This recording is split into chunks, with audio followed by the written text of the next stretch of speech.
It was a warm, golden afternoon in downtown Fairfield, a quiet town in Pennsylvania where nothing much ever seemed to happen, until it did.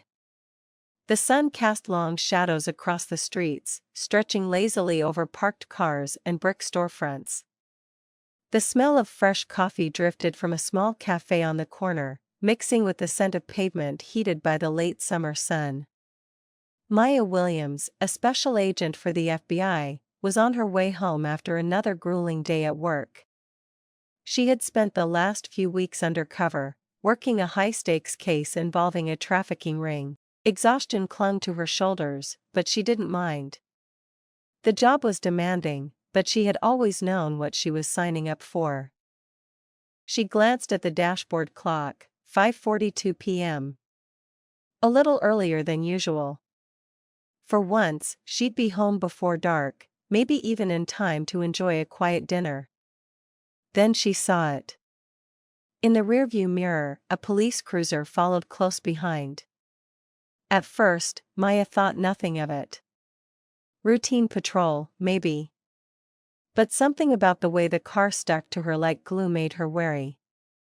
Then, flash. Red and blue lights exploded behind her, and a sharp siren pierced the calm evening air. Maya frowned. What the hell? She knew she hadn't broken any laws. No speeding, no broken taillights, nothing suspicious. Still, she flicked on her turn signal and pulled to the curb, her pulse steady but alert. She rolled down the window as two officers approached. The first officer, Bobby Fishman, stayed near the back, pretending to check her license plate. His stance was too casual, his posture too relaxed. He wasn't really running the number. The second officer, Frank Melton, walked up to her driver's side, his expression unreadable beneath the brim of his hat. "License and registration," he said, his voice rougher than she expected. Maya exhaled slowly, reaching into her glove compartment. Her fingers brushed the cool leather of her badge holder, but she left it where it was, for now. Instead, she handed over her documents, watching Melton's reaction carefully. "Is there a problem, officer?" she asked, her tone calm. Melton didn't answer immediately. Instead, he studied her papers with unnecessary slowness before stepping back to whisper something to Fishman. Maya's jaw tightened. She couldn't hear what they were saying, but their body language told her enough. Something wasn't right. After a few moments, Fishman stepped up. "Step out of the vehicle, ma'am." Maya's heart didn't race, she had been in worse situations before, but irritation crept into her veins. This wasn't protocol. There was no valid reason for them to ask her to step out. Still, she complied. No sudden movements. No resistance. She wanted to see exactly where this was going. Fishman scanned her up and down with a smirk, his gaze lingering just a second too long. "We've got reports of a vehicle matching yours involved in suspicious activity," he said. Maya raised an eyebrow. That's a lie. She could challenge it, demand to see a report number, a witness statement, anything. But she kept her face neutral, choosing instead to watch them closely. Then Fishman did something that made her blood run cold. He turned and started searching her car. Without permission.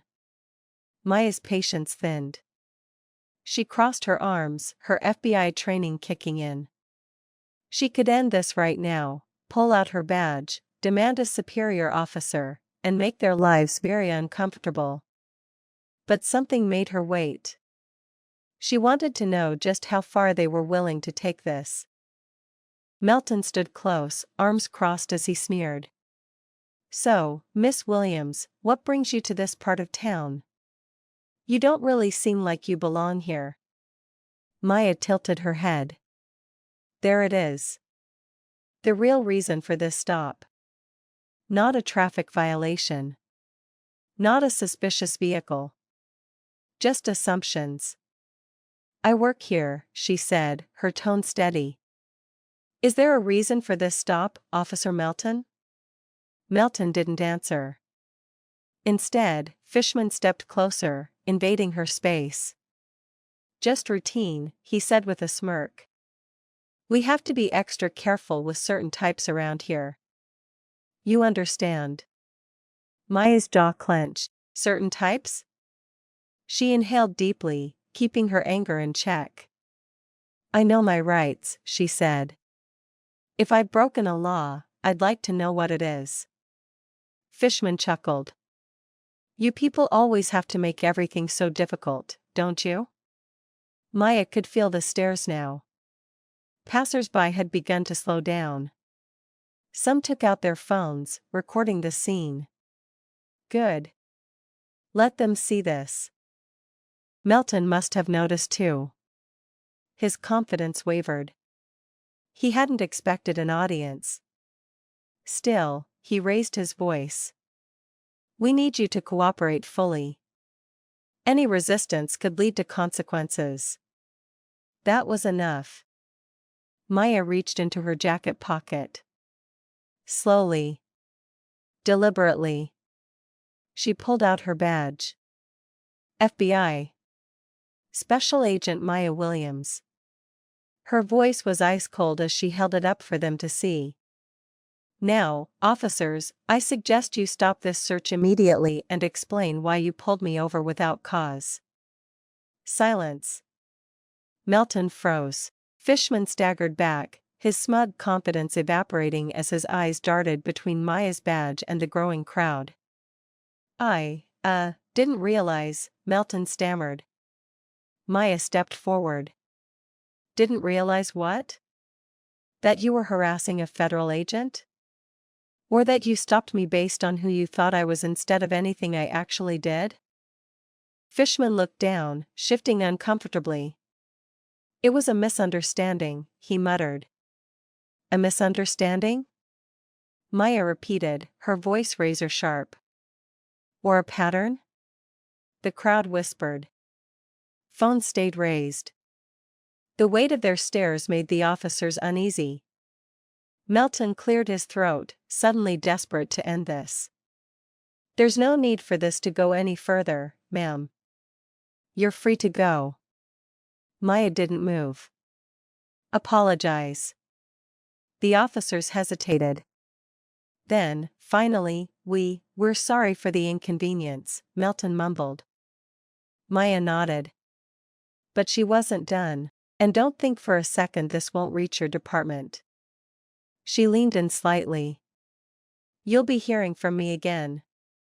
With that, she turned, got into her car, and drove off, leaving them standing in the wreckage of their own arrogance. The next day, Maya filed a full report at the FBI office. Her supervisor, Agent Delgado, took it seriously. Within a week, an internal investigation was launched against officers Melton and Fishman. Word spread quickly. The chief of police, Charles Porter, personally called Maya in. I want to apologize, he said, his expression serious. This kind of conduct does not represent our values. And I am committed to making things right.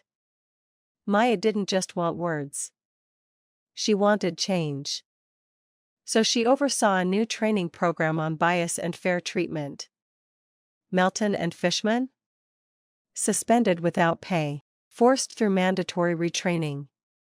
Fairfield changed. And Maya? She drove those streets with her head held high, knowing she had made a difference.